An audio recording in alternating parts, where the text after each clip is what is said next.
Hey everyone, Phreak here. Patch 8.13 had a micropatch applied today in my time zone, so I decided that I needed to record a rundown for it. There's not a whole lot of changes, but they seem like pretty decent ones, so let's get into it. I want to talk about 8.13 and the 8.13 micropatch as well. For those who didn't see the last one, 8.13 proper is the patch for Rift Rivals. The Oceanic one has already been playing on it. In fact, they've already played Aatrox, which is interesting with the rework. The 8.13 micro patch, this sort of bigger one, is not going to be used for Rift Rivals. Some of that is, of course, some of the regions have already started doing theirs, but either way, won't be the patch for Rift Rivals, but will almost certainly be the patch for Week 4. I don't know if that for sure is going to include Korea, for example, since LCK has like a pretty early start day for their weeks, but for North America and Europe, 8.13 micropatch should be week 4 and even week 5 because, as we've seen posted earlier, 8.13 is a 3-week long patch. 8.14 is going to be 2 weeks from now. So this will still have 2 weeks of competitive play on 8.13 micropatch, which is weeks 4 and 5 for NA and EU, and sort of similar for Korea, etc. With that out of the way, let's talk about what is happening in this patch. Buffs to Caitlyn, Tristana, and Varus you can all see right here. So Caitlyn is getting her headshot damage changed from 50% to 50 to 100% bonus damage, scaling with her total AD. And also the crit chance scaling is going from 1x to 1.5x. And so here's a quick table of that. This is how much damage she would deal with a headshot auto attack before and after. And based on just her base attack damage, you can see that up until level 7, there's no difference. The breakpoints are at 7 and 13 for the buffs. So her laning phase is not better at all. I mean, okay, level 7 is still laning phase for a lot of cases, but like her lane bullying is not better at all. And I think this is a good change, by the way. I do quite like this. I am happy to see Caitlyn get some small level of buffs. Caitlyn's sitting at about a 45 to 46% win rate. I don't think she should ever hit 50. Caitlyn is such a generalist and kind of oppressive champion that I think she can sit sub 50 and still feel reasonably satisfying to use. This is not something you have to agree with, but I talked about this before with champions like Tristana in the regular 8.13. I think that's actually fair for a champion like this, being that she's so general. But either way, still a pretty substantial damage increase by the mid to late game. And also, if she had maxed out her crit chance, obviously you can't do that at level 1, but whatever, I included it. You can see, again, a pretty big damage increase to the tune of about 40% by the end of the game. If you had maxed out your crit chance, it's about a 40% damage increase. Now, it's just on the headshots themselves. Things that aren't headshots do less damage. We're all surprised by this.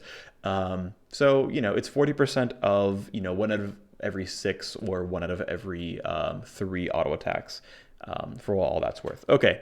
Also with her traps coming up and whatnot. Those are things that all get triggered. Let's move on. Either way, it's going to be a small buff. It'll raise her up to about 1%. And it also continues the train of, hey, if you're going for a crit build, your late game is better. So it doubles down on that, which I think is fine.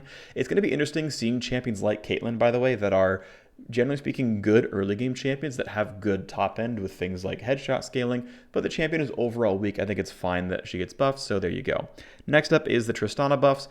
Q is going to have 20% more attack speed at rank 1, up to the same value at rank 5. Also, the E mana cost, what I didn't do math on because she doesn't really run out of mana that much either, but Tristana has a much better laning phase with E being cheap because you can spam it on minions, shove waves much faster, and put on more turret pressure. So that's kind of nice. So that's cool. Either way, as far as the attack speed up is concerned, here's that math right here. This is Q being on as a max second ability, because of course it is. This is Q on considering Tristana's normal attack speed growth as a champion. As you can see by level 13, it's now the same ability because yes, it is. But otherwise, gains, about 1 to 1.5% per level for a while, caps out at 25.5% right there. And so that's how much more DPS she deals as a sort of product of this buff. This is a pretty big deal. 15% more DPS at level 1 is a really, really nice thing because it was often pretty hard to get a 4-shot explosive charge off in the early laning phase. 7 seconds of 30% increased attack speed was just not all that much.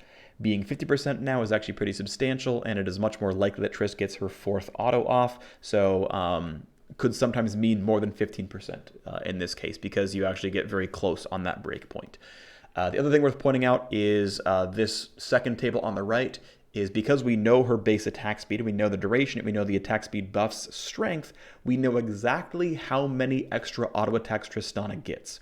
assuming you're able to free fire, which means that you have this kind of nice thing here where you get 2.3 bonus auto attacks as opposed to 1.4 bonus auto attacks at the very first one. And so although your overall DPS is at 15%, if you just count how much damage the actual Q gave you, it's more like 67% at the very beginning of the game, down to about 100% at the end of it all. Either way, this of course means that, yes, of course, the Q means more in and of itself. In terms of your overall DPS, it's only so much. But hey, it applies almost a full extra auto attack, which again, a level 1 Tristana, that's 50 damage, right? So this 67% bump right there means, yes, I did my 50 damage auto attack one more time.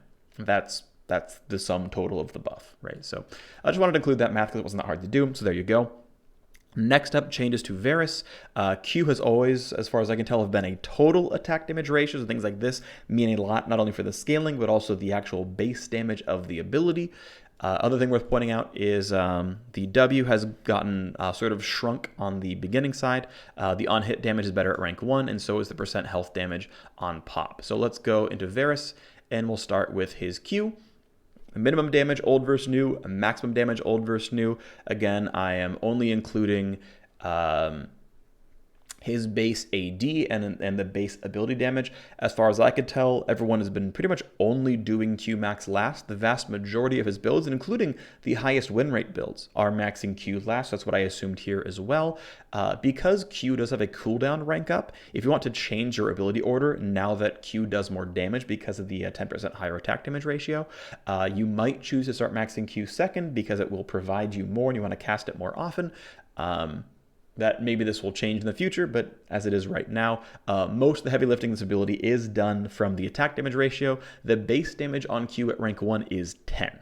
It's 10 plus a gigantic attack damage ratio, right? The minimum damage is 75. 10 of that is the base damage, 65 of that is the total AD ratio. So pretty substantial heavy lifting here, and even as we go down towards the very end, it's a 4% damage bump because the base damage is so low. Again, this ratio is 10% higher, so by the end of the game, you're going to see more than 4% returns out of this. It's going to be closer to 10% returns, of course. That's what you're seeing out of this Q, and the scaling is linear, minimum versus maximum. It's 50% more damage when you full charge at all cases, so that's where that number goes. That's what that is. Congratulations. It does almost 10% more damage on your Q, and that's pretty nice. The next bump, though, is very interesting. It's to the W. Now, of course, once again, because it's an on-hit effect, you pretty much cannot apply it without actually auto-attacking yourself. So I'm including Varus's total attack damage, his base attack damage, in this math. He gained 2 more damage, and it's, of course, the same once you finish maxing it. I screwed up the math slightly here, I think, because it should have been at level 13, not at level 12, but it doesn't really matter. Don't worry about it too much. Either way, all that really matters is Varus basically got all his base attack damage back. I forget when the W on hit damage was changed most recently, but considering that the big suite of changes to bot lane Marksman was to lose 4 attack damage at level 1, well, he gained 2 attack damage back via these W buffs, so he's almost back to his old laning prowess to a certain degree, to a certain extent. The big change, though, is the fact that the W scaling on the spell trigger went from 2 to 5% to 3 to 5%, which flattens this really heavily, right? 521 became 721, so it only triples as opposed to quadruples in damage, and the on hit or the on pop only got 60% stronger as opposed to 2.5 times as strong. So there is a really substantial cut in the value of ranking W. There is much less value in ranking up W second. This combined with this change might really push everyone towards going E max first, Q max second, and leaving W at rank 1. This makes Varus a better spellcaster, and it makes him want to build attack damage more often. I actually looked into Varus's builds, and his actual build path, Blade of the Ruin King, though it's not as common as a Rage Blade, is a winninger first item. Blade of the Ruin King costs a little bit less gold as an item, and of course it has lifesteal on it, which means maybe people are buying it in bad laning phases where they feel like they're getting bullied. But at the end of the day, Blade of the Ruin King as a first buy has been winning more. Now keep in mind, Rage Blade got nerfed in the most recent patch in 8.13, no micropatch.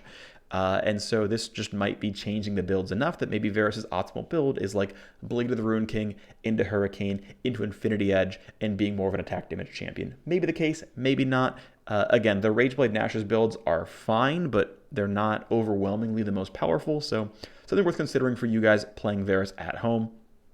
Either way, though, yeah, W being less necessary to rank up can definitely change behavior a lot. We might see more spell casting out of this champion as a result. So that's going to be a thing. Okay, next thing up is Stormrazor got buffed. First of all, the build path got a little bit nicer. BF Pickaxe, extra dagger plus gold. Total cost is unchanged, but basically it means that you can sit on 2 daggers. Once in a while it's going to matter. A lot of times not going to, but sometimes it will. Occasionally you'll have that sort of space in between where you wouldn't have had enough money to combine, but you could afford a second dagger. So this is in all cases going to be a buff, but just a very small one. Because for a couple minutes you have 12% more attack speed. All right, whatever. The big buff here is actually this one, where it only takes 30% crit chance, which is Rapid Fire Cannon, Phantom Dancer, Static Shiv, all that stuff. Once you get that, you've now maxed out the 200% sort of bonus damage, as opposed to it taking 60% crit chance to get you there, which is definitely a mid-game buff to Stormrazor. Of course, if you have just Stormrazor, that's no different, but once you have a Brawler's Glove, once you have a Zeal, once you have Static Shiv, it's better, and then up until you actually finish that, how did I manage to screw this up and have it, whatever, it doesn't matter. Either way, I guess I hit tab and it just like went to the top. So here's what this is. The left side of this table is how much damage it deals on your first auto attack based on 0, 10, 20, 30, 40, 50, 60% crit chance, and how much total damage is it dealing before versus after. And it's a pretty solid damage increase. This is non-trivial.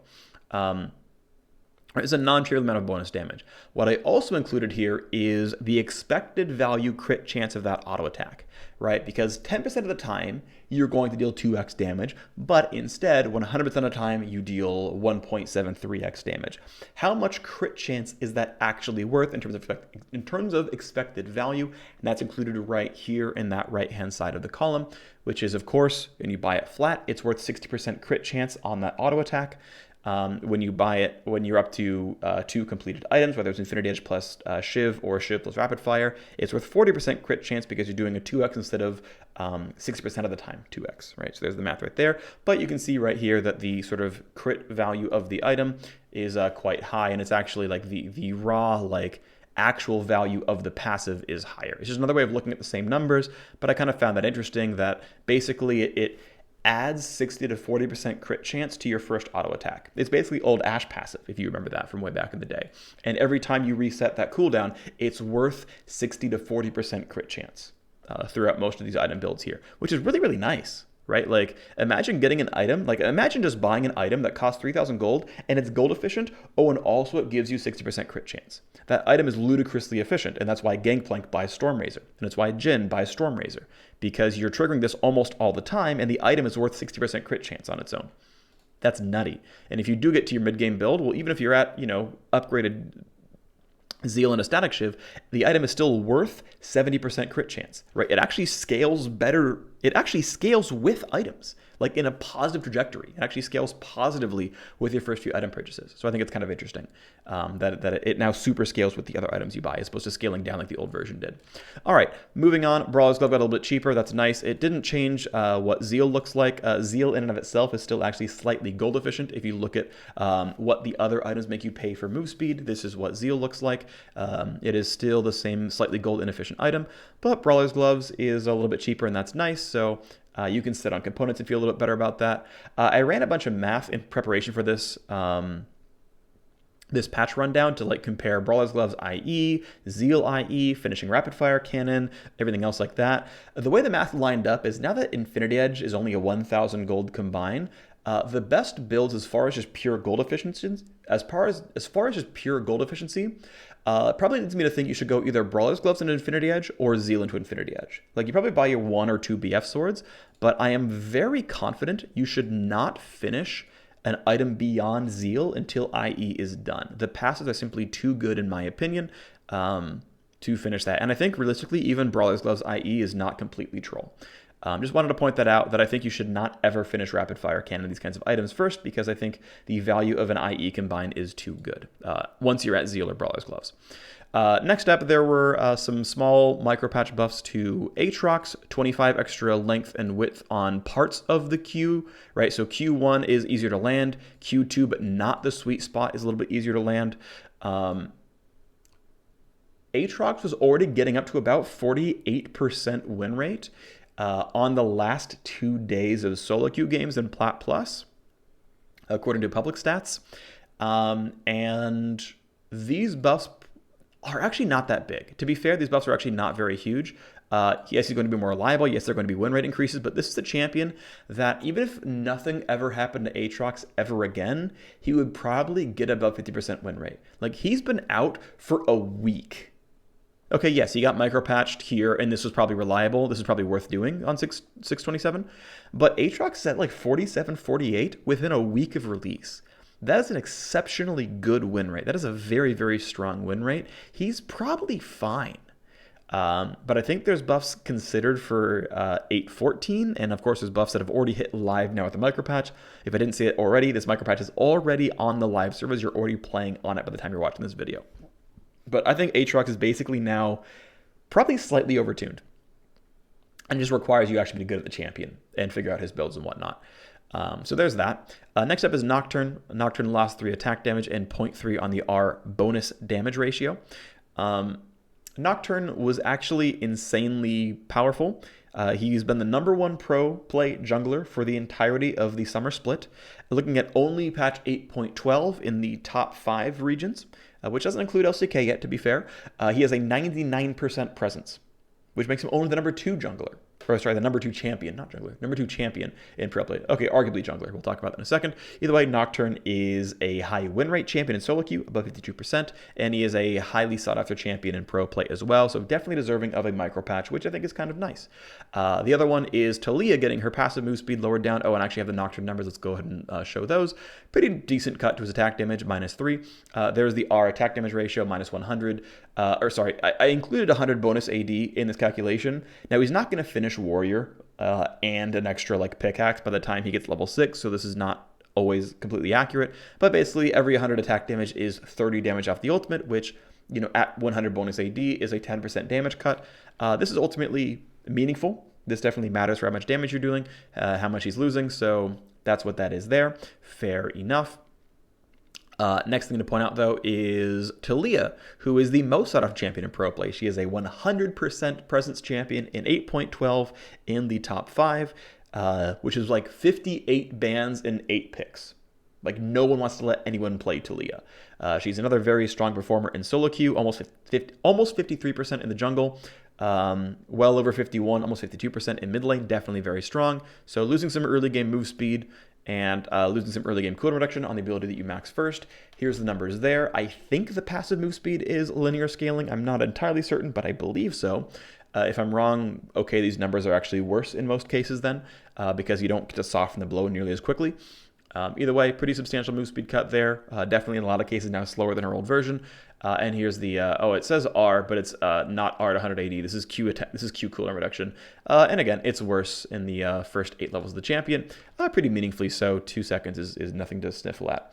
Either way, Taliyah, yeah, being a pretty overpowered champion, I think definitely needed the nerfs. Now, I do want to say that I think the direction of the changes for Taliyah were quite good. They obviously overbuffed her in the 8.11 micro patch. That was obviously nuts. 8.12 did not go nearly far enough to nerf the champion. In fact, her win rate still higher jungle than it is mid, so I was right in assuming that that was not going to be the big change. So now making that her passive move speed goes down against walls, that's more of a jungle focus change, and this as well is more of a jungle focus change as well, right? This is straight up clear speed as a champion. So these are buffs or nerfs that will actually affect her jungle a bit more so than mid, and that's probably a good thing because I think she needs to get down to 50% in the jungle as quickly as possible.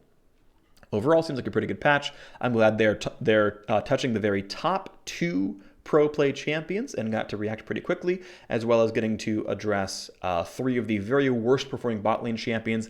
Varus at 45% win rate, Caitlyn at 45.5%, Tristana at 46%. Very, very weak performing champions, so some buffs. Tristana got some early game, Caitlyn got some late game, Varus got some overall scaling, and probably a new ability order. So, seems cool. Thanks for watching, and I'll see you next time.